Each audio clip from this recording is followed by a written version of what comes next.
Bạch cốt tinh tới, sư phụ lại đang niệm chú. Lần này tôi không đau đầu, nhưng trước mắt lại xuất hiện dòng chữ kỳ lạ. Hello cả nhà, đừng quên nhấn nút đăng ký ủng hộ và trở thành hội viên trên kênh nhé. Tức chắc ta rồi, cái này đường tăng mù sao? Bạch cốt tinh rõ ràng như vậy cũng không nhận ra. Không giúp khỉ, giúp yêu quái. Có chuyện này, tức giận đến nỗi tôi muốn xông vào màn hình để đưa cơm cho đường tăng. Sư đồ chúng ta gặp bạch cốt tinh biến thành cô gái. Tôi nhận ra đây là một con quái vật. Giơ tay lên vung một phát trúng nhưng không thành công, đã để linh hồn của bạch cốt tinh trốn thoát, để lại xác cô gái. Sư phụ rất tức giận vì điều này. Người giết người vô tội, bát giới cũng hùa theo. Phải, đại sư huynh. Cô gái tốt, người ta còn tặng cho chúng ta đồ ăn đây. Sư phụ trên đường đi đều trách cứ ta phạm vào rước giới. Tôi biết cô ta là diễn viên. Sau tất cả, bạn đã thấy cô gái nhà nào sẽ nhảy lộn mèo, còn đánh qua lại với Tề Thiên Đại Thánh ta. Tôi có thể đã giải thích trước đây, nhưng không biết vì sao lần này đột nhiên mất đi loại cái cọ đó. Thích thế nào thì làm thế đó. Nghĩ vậy, một bà già chạy tới. Bà ta hét lên trên xác cô gái đó: con gái tôi, con chết thảm quá. Nhận ra trong nháy mắt, lại để cho bạch cốt tinh trở lại hiện thực. Hóa kiếp, một xác chết mới lại được sinh ra. Sư phụ, lão phu nhân kia cũng là do bạch cốt tinh tạo thành. Người đừng bao giờ bị lừa. Người giết người như ngoé, ta phải trừng phạt người. Hắn vừa dứt lời liền bắt đầu niệm phép thuật, và tôi vô thức che đầu, chờ đợi nỗi đau dữ dội đó. Nhưng lần này, tôi không chờ đợi để đau đớn. Chỉ là trước mắt bỗng nhiên xuất hiện một chuỗi kim quang lấp lánh, muỗi bay trong không khí. Tức giận quá, đường tăng này mù sao? Bạch cốt tinh rõ ràng như vậy cũng không nhận ra. Không giúp khỉ, giúp yêu quái. 9981 kiếp nạn, đây mới là lần thứ 2. Xin thương hại tôi, sau này còn rất nhiều khổ phải ăn hành. Này, dù sao ở lại trong đội này cũng không được. Nếu tôi có khả năng của anh, trực tiếp một mình đi. Sư phụ tự cho là đã dạy cho ta một bài học, cũng không quan tâm. Tôi nằm bất động trên mặt đất. Trên mặt tôi không có đau đớn. Đầy bất ngờ. Là ai làm trò trước mặt lão tôn ta? Có sự im lặng xung quanh, không ai phiền tôi cả. Tôi gãi mặt, theo kịp các bước của sư phụ. Sau đó, một điều kỳ lạ đã xảy ra. Chuỗi chữ sáng bảng kia không ngừng thay đổi. Điều kỳ lạ hơn là những nội dung đó, như lời tiên tri: bạch cốt tinh lát nữa sẽ lại đến nữa. Khi của ta lát nữa lại sẽ bị đường tăng niệm chú. Hầu ca là loại thế nào? Bên trong ngôi nhà có xuất hiện trước cửa. Đột nhiên là một vị lão già đang nhìn sư phụ. Tại sao hầu ca của tôi lại sợ người? Một đôi mắt vàng lập tức nhận ra. Người trước mắt vẫn là bạch cốt tinh. Tất cả đều giống hệt như những gì được viết trong những dòng chữ đó. Không nói hai lời, tôi đánh xuống cây gậy vàng. Sư phụ vì thương tiếc tên yêu tinh kia, lại một lần nữa niệm thần chú. Người đó rõ ràng là yêu tinh. Sao người vẫn không tin con? Ta có mắt sao lại không nhận ra lão tiên sinh kia là yêu quái?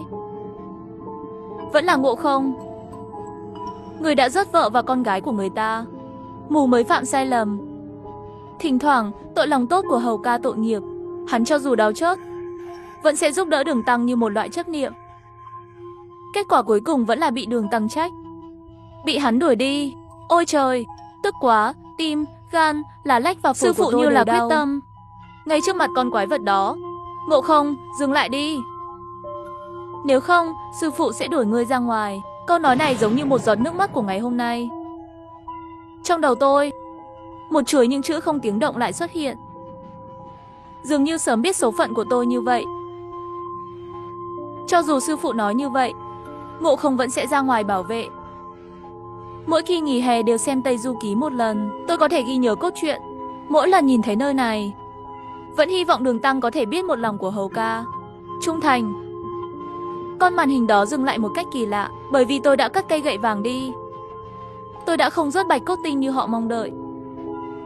Được rồi, lão tôn sẽ dừng lại ở đây hôm nay, sẽ không tiếp tục cùng người thỉnh Tây Thiên. Hầu ca sao không đánh chết bạch cốt tinh?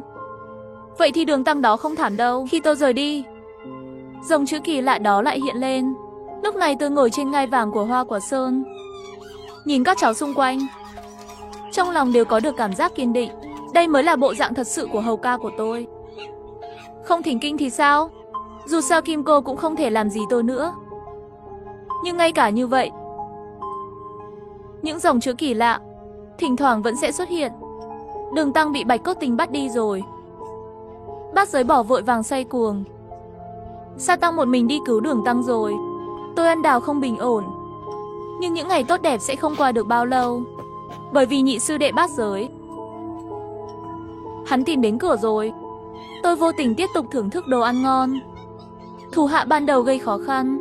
Ôi, Bát Giới đến rồi. Hầu ca lại quay về rồi. Hầu ca không thể nghe thấy Đường Tăng bị bắt, chắc chắn là quay lại bảo vệ anh ta rồi. Cắt. Không xem nữa, không về thì không vui. Nhưng những màn hình kỳ lạ đó đã sai.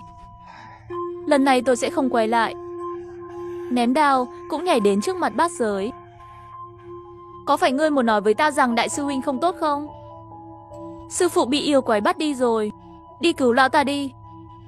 Này, cậu có đủ sức để nhờ tôi giúp đỡ. Hammer còn không tìm ra sư phụ tốt của ngươi. Ta không có rảnh. Hắn không còn xương.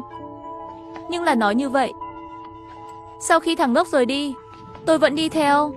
Đừng hiểu lầm, không phải tôi mềm lòng đâu, mà là tôi muốn xem chương trình hay. Dù sao ta cũng chưa từng nói với sư phụ trung thành mãi mãi. Nhìn thấy cảm giác tội lỗi và hối hận về tôi. Vẫn chưa đến hiện trường, những chữ này đột nhiên hiển thị nội dung cực kỳ kỳ lạ. Đường Tăng thật sự bị Bạch Cốt Tinh rớt rồi. Đột nhiên quay đầu nhìn về hướng Bạch Cốt Tinh.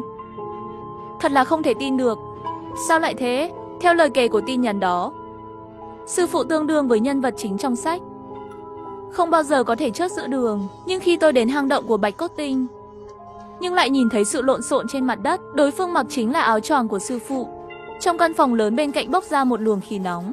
Bạch Cốt Tinh vẫn chưa hết ý, liếm miệng. Ngon quá. Đợi đến khi Bát Giới và Sa Tăng tấn công, nhìn thấy cũng là cảnh này. Bát Giới đóng băng. Sư phụ không còn nữa. Làm sao có thể? Tam sư đệ rõ ràng bình tĩnh rất nhiều, không thể chớp dễ dàng như vậy. Chắc là trò yêu tinh này. Nói xong mang theo bát cùng rớt hắn. Tôi không xem nữa. Họ cào nhau. Họ cảm thấy tất cả những điều này có một cảm giác kỳ lạ không thể tả nổi. Sư phụ không còn nữa. Thỉnh kinh ở Tây Thiên còn muốn tiếp tục không? Vòng kim cô này của tôi có nên gỡ xuống không? Nhưng không đợi cho đến khi tôi tìm ra cách để lấy vòng vàng, Như Lai lại đến rồi. Quả nhiên là Tôn Ngộ không đến phạm tội phản đồ. Ngươi không làm tròn bổn phận bảo vệ Đường Tăng. Ngươi đáng tội gì? Ha ha Như Lai, đừng nghĩ rằng ngươi đã có thể đè ta dưới Ngũ Hành Sơn. Ngươi cũng tốt quá. Ta cũng không phải là người ăn chay. Nói về thời điểm 500 năm trước, ta vẫn cảm thấy kỳ quái. Đường Tề Thiên Đại Thánh Đại, thiên đình đều nắm trong tay, nhưng vì sao lại bị Như Lai một bàn tay đè ngã xuống rồi? Lúc này, màn hình chữ biến mất từ lâu lại xuất hiện. Như Lai, anh ta có đánh được hầu ca không? Không đánh được. Lần đó 500 năm trước thật kỳ lạ. Nhưng chắc là vì cốt truyện cần. Nếu không thì hầu ca làm sao có thể thành thật đi theo Đường Tăng được? Cốt truyện cần. Nhưng tôi vẫn chưa hiểu. Thân ảnh của Như Lai lại biến mất ở chân trời. Lúc trước ta có thể nhốt ngươi dưới Ngũ Hành Sơn 500 năm. Lần này ta cũng có thể. Nhưng không có gió. Hôm nay ta sẽ không đi cùng bạn. Tôi đã cho ngươi một cơ hội khác. Cuối cùng tôi chỉ thấy khuôn mặt của lão ấy luôn đàng hoàng, một nụ cười kỳ lạ. Cho nên Như Lai này còn có âm mưu gì nữa? Nhưng không cần phải suy nghĩ quá nhiều, bởi vì tôi sẽ sớm biết thôi. Tôi đến địa bàn của Bạch Cốt Tinh. Hóa ra cô ta đã chết. Theo cốt truyện cũ, Bạch Cốt Tinh chết dưới gậy như ý của ta. Vậy tại sao cô ta lại chết? Chẳng lẽ đây chính là cái gọi là kịch bản cần? Tôi rùng mình, nhưng lại nghe thấy tiếng Bát Giới không xa truyền đến. Sư phụ, người chưa chết. Tôi bay ra khỏi động, ngạc nhiên khi thấy một người đàn ông mặc áo cà sa đang đứng trước mặt Bát Giới và Sa Tăng an ủi bọn họ. Tôi vô thức mở to đôi mắt vàng của mình. Tội chót, người này không phải là sư phụ. Sư phụ thật sự đã chết từ lâu rồi. Nhìn Đường Tăng trước mắt, một ý nghĩ kinh khủng. Trên đường đi, đã đổi bao nhiêu sư phụ rồi. Ban đầu tôi không muốn làm chuyện này nữa. Không ngờ, Đường Tăng mới lại đến Hoa Quả Sơn. Hắn đến để khuyên tôi quay lại. Thấy tôi không nhúc nhích, hắn lại bắt đầu niệm phép thuật. Đáng tiếc, không biết phép thuật này đã không còn tác dụng gì với tôi nữa. Đường Tăng, câu thần chú này của người không được đâu, sao lại đổi người mới? Như Lai, quên dạy người cách niệm chú sao? Ha ha ha. Ta là sư phụ của ngươi. Ta chỉ có một sư phụ. Đó là Bồ Đề Tổ Sư. Ta không có tham vọng gì cả. Ta chỉ muốn sống một cuộc sống hạnh phúc ở núi Hoa Quả này. Nếu các ngươi muốn ta đi Tây Thiên lấy kinh, vậy thì ta sẽ trở thành kiếp nạn thứ 82. Ta ra lệnh, bắt người trực tiếp, đem Đường Tăng nhốt vào một cái lồng sắt. Các cháu bên dưới nhảy múa vui vẻ vào lúc hoàng hôn, xem ta không còn là Tôn Ngộ Không, mà là Tề Thiên Đại Thánh náo loạn thiên cung. Nhưng rất nhanh, Như Lai liền dẫn các vị thần và Phật đến núi Hoa Quả. Đi theo là Sa Tăng và Bát Giới.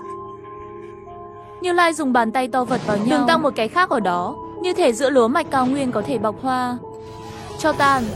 Nhưng không ngờ là Sa Tăng lúc này đột nhiên vung Nguyệt Nha San trên tay về Đường Tăng.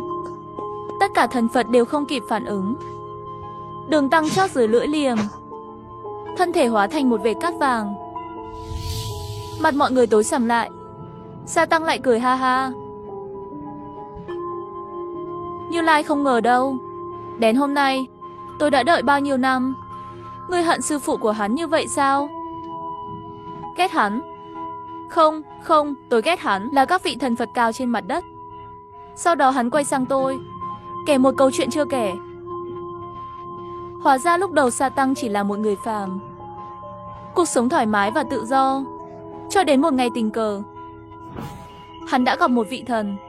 Thần tiên đưa hắn lên trời, cánh cầu cơ chớp. Nhưng trên trời một ngày, dưới đất một năm. Sau vài ngày trên bầu trời, Sa Tăng muốn trở về thế gian, nói với dân làng ở quê tin vui này. Nhưng những gì cậu ấy tìm thấy là quê hương của cậu ấy. Thi thể ở khắp mọi nơi, xương rải rác. Và điều gì đã tàn sát những sinh vật vô tội này? Chim đại bằng cánh vàng hạ phàm. Ban đầu cậu ta không biết tất cả những chuyện này là vì cái gì. Cho đến một ngày, hắn biết kế hoạch của Như Lai và Ngọc Đế. Sa Tăng cố tình phạm luật, chỉ để hòa nhập vào đội thỉnh kinh. Bởi vì hắn biết, chỉ có ta mới có thể phá vỡ kế hoạch của Ngọc Đế và Như Lai. Nhưng không ngờ là khi cậu ấy tìm thấy tôi đã mang vòng kim cô rồi. Vì vậy hắn chỉ có thể chờ. Cuối cùng cũng đợi đến hôm nay. Câu chuyện của Sa Ngộ Tịnh kể đến đây. Một đóa hoa sen vàng màu đen từ trên trời rơi xuống, đè chặt Sa Ngộ Tịnh. Xem ra cái gọi là Tây Thiên Thỉnh Kinh thật sự là một âm mưu lớn. Nhưng tôi vẫn chưa kịp suy nghĩ. Từ trên trời vô số ánh sáng vàng lập tức đến. Hóa ra là Ngọc Hoàng Đại Đế mang theo rất nhiều thiên binh thiên tướng đến rớt. Tôn Ngộ không làm như vậy, chắc là nhìn thấy những chữ lạ kia rồi. Bây giờ đã biết sự thật. Từ bỏ thỉnh kinh trở về thiên đình mới là con đường chính. Khoảnh khắc đó cuối cùng tôi cũng hiểu. Hóa ra Ngọc Đế và Như Lai luôn có thể nhìn thấy những chữ đó. Vì vậy, tất cả những điều này, lúc này dưới sen, Sa Ngộ Tịnh dùng hết toàn thân sức lực, nói cho tôi một sự thật tàn nhẫn. Khi thế giới bắt đầu, chỉ có Chúa. Người ta tin vào Chúa, đó là thiên nhiên, nhưng Chúa không thể giải quyết mọi vấn đề. Nghèo khổ, người khỏe mạnh cần một niềm tin mới. Thế là Phật xuất hiện ở Tây Thiên. Hàng ngàn năm nay thần Phật tranh đấu không ngừng, nhưng luôn có một sự cân bằng tinh tế. Cho đến một ngày, Như Lai và Ngọc Đế cùng lúc nhìn thấy một số văn tự. Khoảnh khắc đó, họ phát hiện ra cái gọi là thân Phật hóa ra đều là những con kiến trước mắt của cao giới. Câu chuyện kiểm soát mọi thứ trên thế giới này, dù họ có cố gắng thế nào cũng không giúp được gì. Muốn thay đổi cốt truyện, chỉ có cái gọi là nhân vật chính mới được. Những chữ đó nói với thần Phật rằng nhân vật chính là tôi, Tôn Ngộ Không. Mà cái gọi là Tây Thiên Thỉnh Kinh chỉ là một bài kiểm tra của Như Lai. Cho dù là Ngọc Đế hay Như Lai họ đều biết, Ai là nhân vật chính, ai có thể thực sự thống lĩnh thế giới này. Cho nên 500 năm trước ta có thể làm loạn thiên cung, nhưng bị một tay của Như Lai ép suốt 500 năm. Tất cả, thì ra đều chỉ là kết quả của sự vương víu sức mạnh của hai bên. Sau khi nghe sự thật mà Sa Tăng nói, tôi cười, sợ là Quân Cờ là nhân vật chính. Nhưng ta cũng là Tề Thiên Đại Thánh, là hầu vương của Hoa của Sơn. Đến đây thiên của hắn cái gì đó để thỉnh kinh. Lần này tôi quyết định chỉ chiến đấu vì bản thân mình.